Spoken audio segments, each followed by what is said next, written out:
It is not factually known if Wells Fargo has publicly released, tested, or commercialized any actual smart dust devices tied to this patent.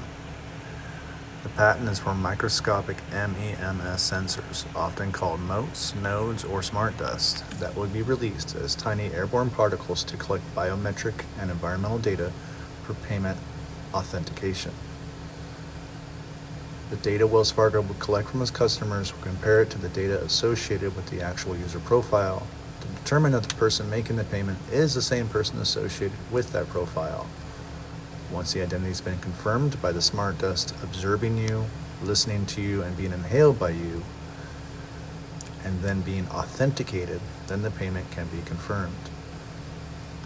These tiny sensors or motes would be suspended in the air around you at an ATM, bank teller counter, etc., and will be self-propelled and capable of collecting biometrics like your heart rate, your body temperature, your eye and body motions, images of you, audio of your voice, etc.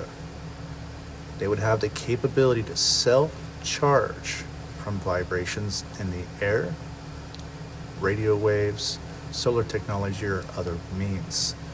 This is the darkest of dark technology over which the data collected will have full control over your money, and they could, in theory, use an AI, even create a digital copy of you if they haven't already.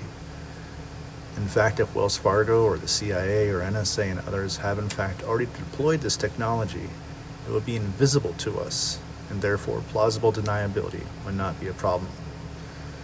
Military, Homeland Security agencies, and DARPA have long funded the smart dust research, to make this invisible technology possible. That history alone shows that technology's surveillance potential was never purely academic. These are less than a millimeter in size, and tracking platforms are no larger than a grain of sand, and they operate on the frequency surrounding Internet of Things, 802.15.